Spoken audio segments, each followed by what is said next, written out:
नमस्कार, स्वागत है आप सभी का। मैं हूं आपके साथ शाफनी पटनायक। बुलेटिन की शुरुआत करेंगे बड़ी खबर के साथ। हमारी खबर पर बीजेपी प्रदेश अध्यक्ष की मुहर। बड़ी जानकारी आपको बता दें, बीजेपी प्रदेश अध्यक्ष महेंद्र भट्ट का बड़ा बयान। बागेश्वर उपचुनाव को लेकर बड़ा बयान। उपचुनाव के बाद होगा कैबिनेट में फेरबदल और विस्तार। दायित्वधारी को जल्द मिलेंगे दायित्व। बड़ी जानकारी आपको बता रहे इस वक्त की। दायित्वधारी को जल्द मिलेंगे दायित्व। इस वक्त की बड़ी खबर आपको बता दें, खबर पर बीजेपी प्रदेश अध्यक्ष की मुहर है, जहां बीजेपी प्रदेश अध्यक्ष महेंद्र भट्ट का बड़ा बयान। बागेश्वर उपचुनाव को लेकर बड़ा बयान दिया है और उपचुनाव के बाद होगा कैबिनेट में फेरबदल विस्तार।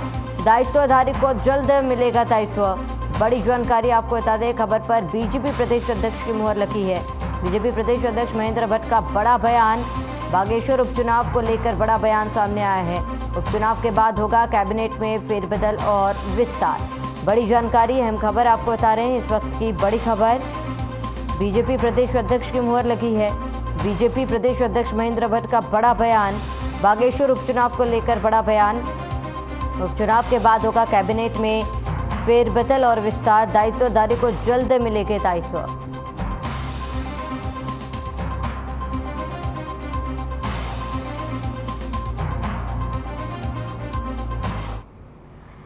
मुख्यमंत्री पुष्कर सिंह धामी ने बीजेपी के राष्ट्रीय अध्यक्ष जेपी नड्डा के साथ देव संस्कृति विश्वविद्यालय द्वारा आयोजित व्याख्यान माला वसुधैव कुटुंबकम कार्यक्रम में प्रतिभाग किया। इस दौरान उन्होंने कई पुस्तकों का विमोचन किया।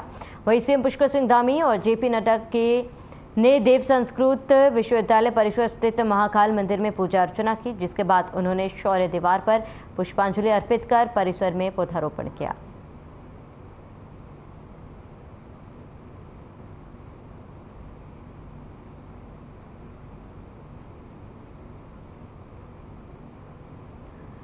मुख्यमंत्री पुष्कर सिंह धामी ने रविवार देर शाम को सुभाष रोड स्थित वेंडिंग पॉइंट में पंजाबी सभा द्वारा आयोजित विभाजन विभीषिका सम्मान समारोह में विभाजन के विभीषिका का दर्द सहने वाले तमाम सेनानियों के परिजनों को स्मृति चिन्ह देकर सम्मानित किया।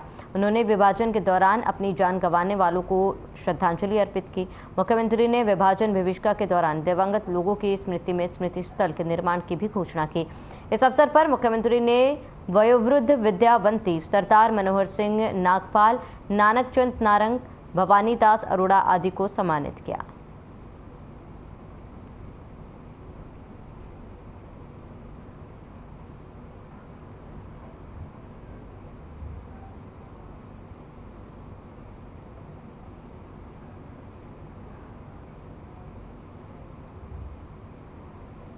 उधम सिंह नगर के शक्ति फार्म बैकुंठपुर में आंचलिक बंगाली कल्याण समिति के बैनर तले एक सम्मान समारोह का आयोजन किया गया। सम्मान समारोह में बंगाली समाज के उत्थान और विकास में अहम भूमिका निभा रहे विशिष्ट लोगों को सम्मानित किया गया। कार्यक्रम में दिनेशपुर, रुद्रपुर, शक्ति फार्म के अलावा उत्तराखंड में बसे बंगाली समुदाय लोग उपस्थित हुए। इस दौरान आंचलिक बंगाली कल्याण समिति के क्षेत्र अध्यक्ष रामचंद्र राय ने कहा कि सम्मान समारोह का मुख्य उद्देश्य था कि समाज में कुरीतियों को दूर करना, अच्छे कार्य कर रहे लोगों को उत्साहवर्धन करना, युवा वर्ग को नशे से दूर रखने प्रमुख उद्देश्य है। तो वहीं दुर्गा पूजा शक्ति फार्म के अध्यक्ष किशोर राय ने कहा कि प्रतिवर्ष एक बार इस तरीके का कार्यक्रम होना चाहिए। ऐसे कार्यक्रम से अच्छे कार्य करने वाले से प्रेरणा समाज को मिलती है।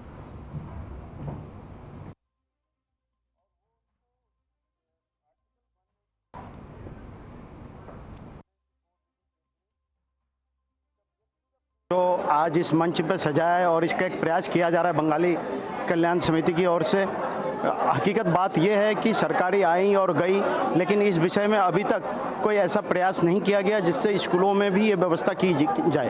हमारे यहाँ जो एक पूर्वी पाकिस्तान से विस्थापित था, ये जरूर धामी सरकार जी और माननीय बहुगुणा जी के निर्देशों से हटा है, किंतु जो वास्तविक अभी जब विद्यालय में जो शिक्षा व्यवस्था है, ये जब तक नहीं होगा मूल रूप से, तब तक बंगालियों का उत्थान होना संभव नहीं है।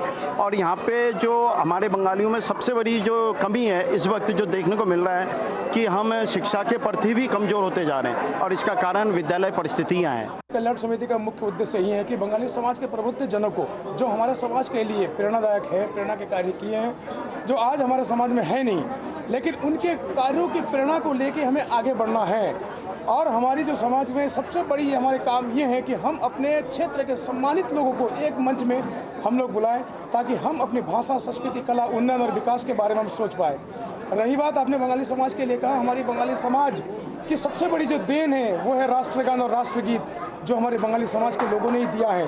आज बंगाली समाज पूरी तरह से बंगाली समाज एकजुट है, एक साथ है।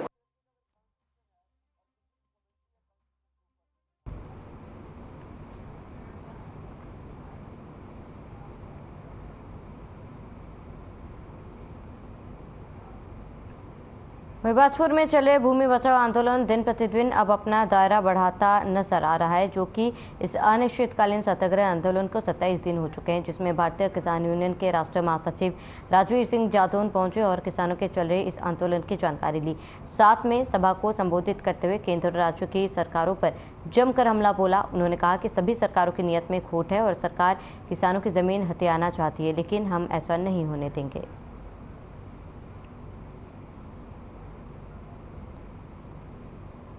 ये भूमि बचाओ आंदोलन जो बिलासपुर की तहसील के प्रांगण में चल रहा है, ये हम सारे लोग इसके हिस्सा हैं, हम इसके सहयोगी हैं। और हमें जब पता चला कि लंबे समय से आंदोलन चल रहा है तो राजेश टिकैत जी ने हमको भेजा तो एक बार जाकर के वहाँ की स्थिति देखिए और बहुत जल्दी टिकैत साहब का भी कार्यक्रम लगेगा। इस आंदोलन को छोड़ेंगे नहीं। कृषि प्रधान देश में है, किसानों को अगर जमीन बचाने का आंदोलन लड़ना पड़ेगा तो बड़ी दुर्भाग्य की बात है। सरकारों को खुद चाहिए कि किसानों की जमीन कैसे सुरक्षित रहे, उसको कानून भी करती है। तो इस सरकार की भूमिका कहाँ ठीक मान लो। किसान आंदोलन कर रहा जमीन बचाने के लिए, किसान आंदोलन कर रहा अपने फसल का वाजिब दाम लेने के लिए, किसान मांग कर रहा कि कानून बना दिया जाए कि MSP पे नीचे की फसल न बिके, किसान ये मांग कर रहा कि हमें सुरक्षा, शिक्षा, स्वास्थ्य हर जगह सुलभ रूप से उपलब्ध हो और सस्ता उपलब्ध हो।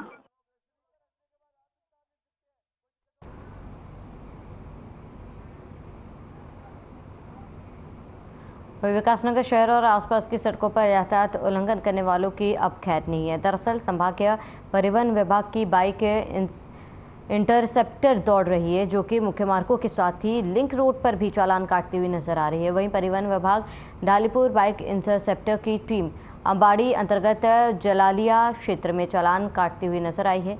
RTO उप निरीक्षक BS टोलिया की अगुवाई में हुई इस कार्रवाई में सीट बेल्ट, हेलमेट, ओवरलोड वाहन चलाते वक्त मोबाइल का प्रयोग करने वालों और अन्य तरीकों से यातायात का उल्लंघन करने वाले 25 वाहनों के चालान काटे गए। RTO उप निरीक्षक BS टोलिया ने बताया कि पूरे प्रदेश में RTO विभाग को 100 बाइक इंटरसेप्टर उपलब्ध कराई गई है।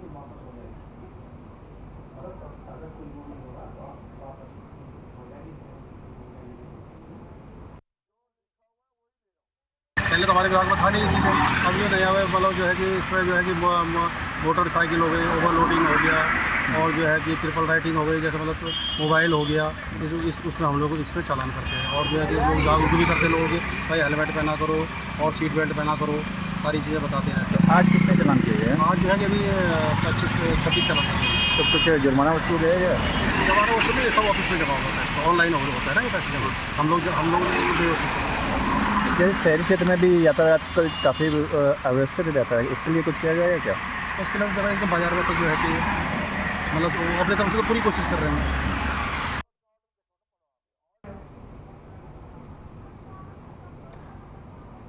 पौड़ी जिले के चौबटा खाल क्षेत्र में गुलदार की दहशत से ग्रामीणों में खौफ का माहौल बना हुआ है। गुलदार के आतंक से निजात दिलाने के लिए स्थानीय जनप्रतिनिधियों ने पौड़ी कलेक्ट्रेट पहुंचे और DM डॉक्टर आशीष चौहान से मुलाकात की। चौबटा खाल क्षेत्र के ग्राम सभा के ग्रामीण क्षेत्र में गुलदार निडर होकर घूम रहे हैं। यहां तक कि ग्रामीण क्षेत्र में 4 से 5 गुलदार झुंड के रूप में भी दिखाई दे रहे हैं। आगे कहा कि चौबटा खाल तहसील बैंक के साथ स्कूल कॉलेज आने जाने वाले लोगों को गुलदार का खतरा बना रहता है।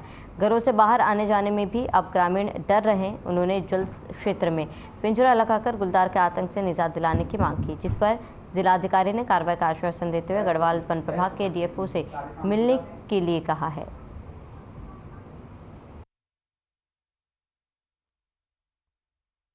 आश्वासन ये मिला कि हम पहले जिलाधिकारी महोदय से मिले हैं और जो है चौबटा खाल तहसील मुख्यालय पोखरा विकास खंड के अंतर्गत ये जो गांव है मचगांव, कुई, दांथा, दड़खन, चमनाऊ, सोंडा, किलवास, नौलियों, डबरा और भरतपुर, सुनरई और गवानी केमगढ़ी क्षेत्र में जो है गुलदारों का लगातार जो है आतंक बना हुआ है। और गुलदारों से जो है आज की तारीख में जो है झुंड के रूप में जो है 5-5, 6 गुलदार जो है एक साथ नजर आ रहे हैं, जिससे कि दिनचर्या के जो काम है लोगों के वो नहीं कर पा रहे हैं। मांग ये थी जिलाधिकारी महोदय से और डीएफओ महोदय से कि जो है उस क्षेत्र में जो है हमें बाघों से जो है निजात दिलाई जाए और वहाँ पे पिंजरों की व्यवस्था की जाए। उनका कहना था कि चमनाव, सौंडल, कुई और चौबट्टाखाल के अन्य क्षेत्रों में जो है गुलदार का आतंक हो रखा है और कई माध्यमों से भी हमारे पास कई शिकायतें आ रखी हैं। हम लोगों ने पहले ही एक गांव में पिंजरा लगाने की अनुमति प्रदान की गई है चीफ वाइल्ड लाइफ वार्डन के द्वारा। वहाँ बहुत दहशत में हैं लोग और कई वहाँ घटनाएं हो चुकी हैं। यहाँ तक कि एक मैडम पे जाते जाते मतलब स्कूटी में जाते जाते बाघ ने अटैक किया है। बाघ की दहशत से ये गांव भरतपुर जो है प्लान हो चुका है और अभी भी झुंड में कई बाघ दिखाई दे रहे हैं, जिससे मतलब हमारे बच्चे स्कूल में न जा पा रहे। हमारे SBI बैंक गए वहाँ सामने है, तहसील चौबट्टाखाल है। लोग दैनिक दिनचर्या में लोग भय में हैं कि कैसे हम बाहर निकलें और कैसे हम इधर उधर जाएं। DFO साहब से बात करके वहाँ पे जो पिंजरे लगाए जाने और गश्त बढ़ाई जानी, उसके अतिरिक्त जो सतर्कता बरती जानी, स्कूल्स अगर बंद किए जाने होंगे तो किए जाएंगे और सोलर स्ट्रीट लाइट जैसे ही उपलब्ध होती हम तत्काल उसमें आवश्यक कार्रवाई करेंगे।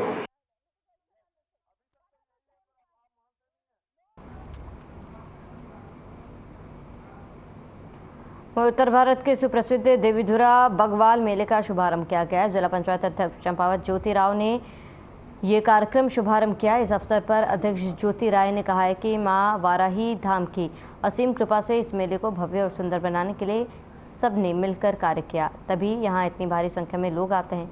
उन्होंने कहा कि मेले को और अधिक भव्य एवं व्यवस्थित रूप से संपन्न करने के लिए सभी प्रयास किए जाए। मेले में कई विभागों के द्वारा लगाए गए स्टॉल और आमजन को सरकार द्वारा चलाई जा रही योजनाओं की जानकारी से लाभान्वित किया जाएगा। इस अवसर पर संस्कृत महाविद्यालय देवीधुरा के बच्चों आचार्यों ने वेद मंत्रोच्चार कर स्तुति प्रस्तुति की गई और विभिन्न सांस्कृतिक कार्यक्रम आयोजित किए। सूचना विभाग में पंजीकृत जल जय भूमसेन थारू उत्थान समिति बनबसा के सांस्कृतिक दल द्वारा विभिन्न कार्यक्रम प्रस्तुत किए गए।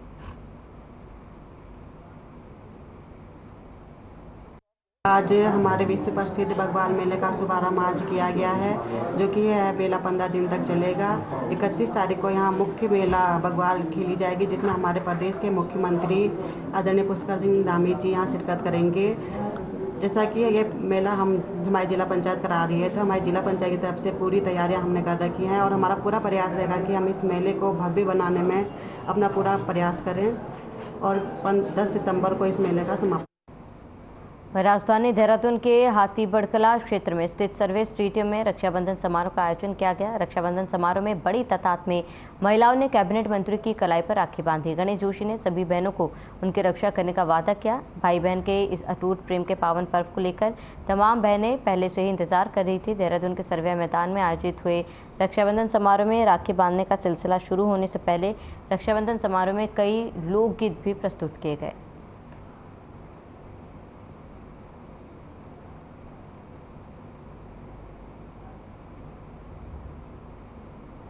बहनों का मेरे प्रति प्यार है कि लगातार इनका शुरुआत से मैं 4 बार विधायक बन गया हूँ, 2 बार मंत्री बन गया हूँ और आज हजारों की संख्या में राखी बांधने मेरी बहनें मुझे यहाँ पर आई हैं। उन्होंने मुझे आशीर्वाद दिया है। मैं अपनी बहनों को विश्वास दिलाता हूँ, जिस विश्वास के साथ ये रक्षा सूत्र इन्होंने मुझे बांधा है, इनका ये भाई सदैव इनकी सेवा करता रहेगा, इनके बीच में रहेगा। क्योंकि आज गणेश जोशी की अगर ताकत हो तो मेरी ये बहनें हैं जो हमारे हर संकट में, हर कष्ट में मेरे साथ खड़ी होती हैं। मुझे याद है जब मैं जेल में था तो मेरी ये सारी बहनें सड़कों पर मेरे लिए आंदोलन कर रही थी। आज उन्हीं के आशीर्वाद से, उनकी दुआ से मैं यहाँ पर पहुंचा हूँ। जनपद उधम सिंह नगर के खतीमा में पीलीभीत रोड स्थित टेढ़ा घाट में योगी सेना की तरफ से रक्षाबंधन कार्यक्रम का आयोजन किया गया, जहां भारी संख्या में क्षेत्र की बहनों, गणमान्य व्यक्तियों और योगी सेना के कार्यकर्ताओं ने उत्साह और उमंग पूर्वक हिस्सा लेकर कार्यक्रम को रोचक, भव्य और आकर्षक बनाया। कार्यक्रम का सफल संचालन योग गुरु बाबा विमलेश ने किया। कार्यक्रम में प्रदेश अध्यक्ष हयात सिंह बिष्ट और मुख्य अतिथि अजय मौर्य सहित कई वक्ताओं ने बताया कि भारतीय हिंदू धर्म संस्कृति के अनुसार प्रतिवर्ष श्रावण मास की पूर्णिमा को रक्षाबंधन का पवित्र पर्व हर घर पूरे देश में धूमधाम से मनाया जाता है।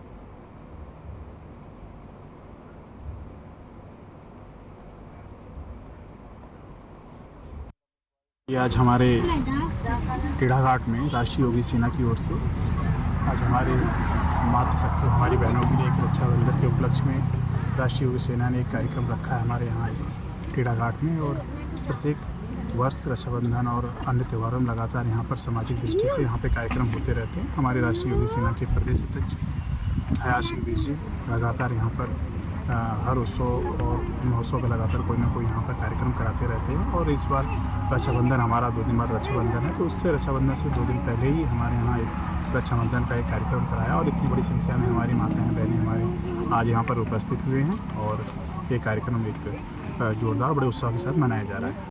रक्षाबंधन जो है एक बहुत पवित्र त्यौहार है, और राष्ट्रीय योगी सेना हमेशा ये कार्य करते आई है। और हमारे बहनों ने 30 को या 31 को रक्षाबंधन है, तो हमारी बहनों ने कहा कि भैया हम 27 तारीख को रक्षाबंधन मना लें तो कैसा रहेगा। तो हमारी मातृशक्ति और हमारी बहनें राष्ट्रीय योगी सेना की, और देख लीजिए आप 200-300 महिलाएं आए अपने भाइयों को राखी बांधने। और हमने भी वचन दिया, राष्ट्रीय योगी सेना के हमारे सभी हिंदू शेरों ने वचन दिया है, जब भी हमारी बहनों को हमारी ज़रूरत पड़ेगी, और हम वादा करते हैं अपनी। जब से पिरान कलेर क्षेत्र हरिद्वार रुड़की विकास प्राधिकरण से बाहर निकाला गया, तब से पिरान कलेर क्षेत्र में अवैध निर्माणों को बाढ़ सी आ गई है। नगर पंचायत पिरान कलेर अपनी जिम्मेदारी से पल्ला झाड़ते अवैध निर्माणों से बेखबर बना हुआ है। बता दें कि बेड़पुर तिराहे पर कई बिना किसी सरकारी अनुमति के दर्जनों कॉलोनियां काट दी गई, वहीं कई दुकानों का निर्माण बिना नगर पंचायत की अनुमति के बना दी गई। नगर पंचायत जैसा आपने हमारे संज्ञान में डाला, पूर्व में भी लोगों ने हमारे संज्ञान में डाला है कि इसका हम चिन्हितकरण करके सर्वे करा के इसके हम अपने उच्च अधिकारियों को इसकी जो रिपोर्ट प्रस्तुत कर देंगे। जो भी अवैध कॉलोनियाँ बननी, अगर ये मानक पूरा करेंगे तो NOC के लिए अप्लाई करेंगे, इन्होंने NOC दे दी जाएगी।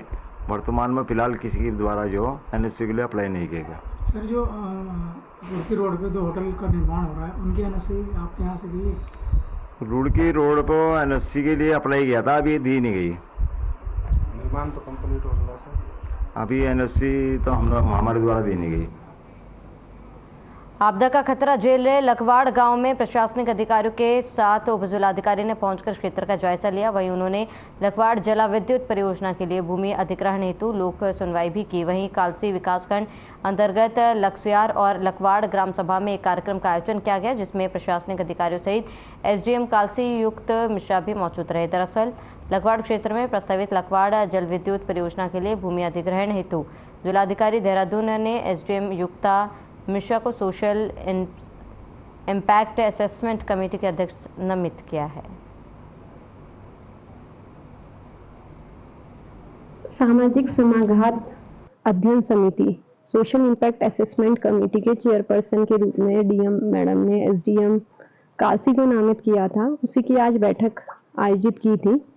सोशल इम्पैक्ट असेसमेंट कमेटी ये एक्ट की धारा 4 और 5 के तहत गठित होती है। उसी के तहत ये बैठक आयोजित हुई है। यहाँ जो लखवाड़ बांध के लिए जमीन अधिग्रहण के कुछ हिस्सा प्रस्तावित है, उससे पूर्व ये एक आवश्यक कार्रवाई होती है जो संबंधित प्रभावित लोग और गांव के साथ करनी होती है। उसी की आज हमने बैठक आयोजित की है। उसके बाद ग्राम लखवाड़ में पिछले कुछ समय से दरारों के चौड़े होने की जो कुछ समय पूर्व हो गई थी 2013 की आपदा के समय, वो चौड़ी हो गई है, ऐसी सूचना प्राप्त हुई थी। तो उसके लिए हमने निरीक्षण किया। साथ ही जिलाधिकारी महोदय के स्तर से जियोलॉजिस्ट को आदेश हो चुके हैं कि वो आके इसका सर्वे करेंगे। सर, सबसे पहले तो जो है मैं आपके चैनल को धन्यवाद करता हूं कि आपने अपना अमूल्य समय देहरादून से आकर के दूर दराज गाँव मेरे गांव लक्ष्यार में पहुंचे हुए हैं। लक्ष्यार आगमन पर मैं आपको स्वागत और अभिनंदन करता हूं, साथ में कोटि कोटि प्रणाम करता हूं। आज जो है लखवाड़ बांध से संबंधित लक्ष्यार गांव में जो है SDM महोदया कालसी के माध्यम से जो है जन सुनवाई की गई थी। जिस जन सुनवाई में हमने जो है अपने जो है मांग पत्र रखे कि जो लखवाड़ डैम बन रहा है उससे पूर्व जो है हमारी जो है जो जमीनें जो है लखवाड़ डैम में जा रही है, हमको जो उसका प्रतिकर दिया जाए। और एक जो है राष्ट्रीय राजमार्ग का मुद्दा है जो देवीधार नामक जगह से जो उसका सर्वे किया गया है, वहां पे जो है स्लाइड जोन एरिया है, उस सर्वे को जो है समरगंज रोड के किलोमीटर 1 से और जो है नैनबाग जोड़ा जाए। इसमें ऐसा रहा कि आज SDM महोदय की अध्यक्षता में यहाँ जो जन सुनवाई रखी गई, वो लोगों ने अपनी अपनी अलग अलग समस्याएं रखी कि भाई मेरी ज़मीन से संबंधित था या वो था, जिसको दिक्कत थी कि भाई मेरा नाम नहीं आ रखा या वो है। वहीं रक्षाबंधन कार्यक्रम का आयोजन किया गया था, जहाँ CM धामी पहुंचे। आइए आपको सीधा ले चलते हैं।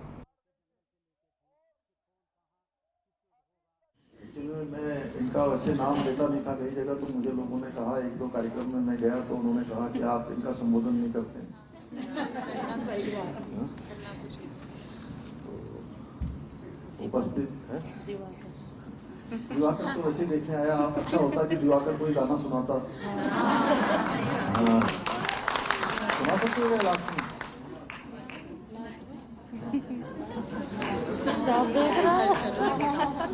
नहीं सुना देता है, शर्माता नहीं। सुना लेगा वो, बाद में गाना सुना सकता है ऐसे।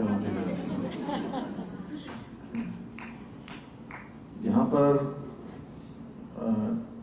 सभी हमारी प्रदेश की पदाधिकारी बहनें, सभी जिलों से आई हुई, जिलों के अध्यक्ष, महामंत्री, सभी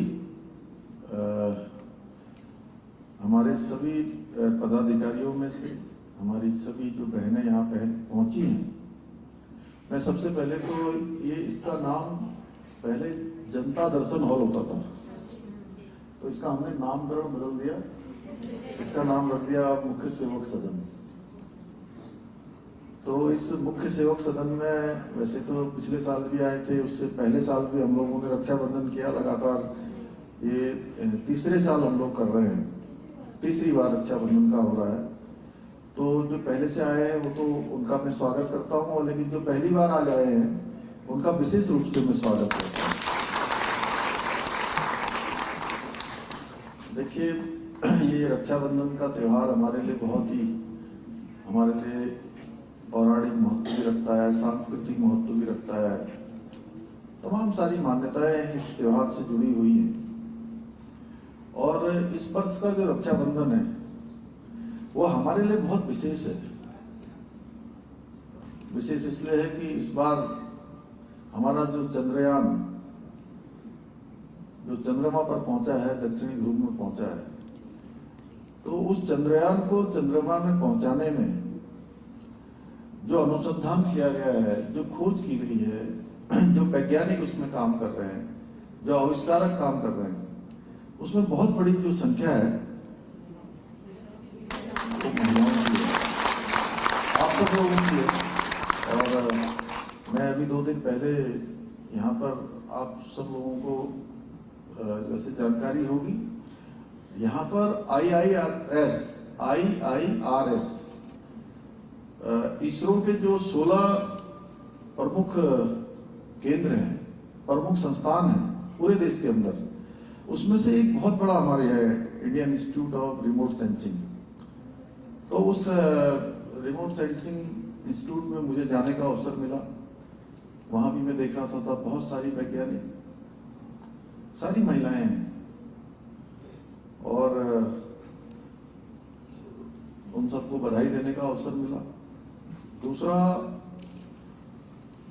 देखिए, पहले कहते थे हम ये धरती माँ है, धरती माँ का जो भाई है वो चंदा मामा है।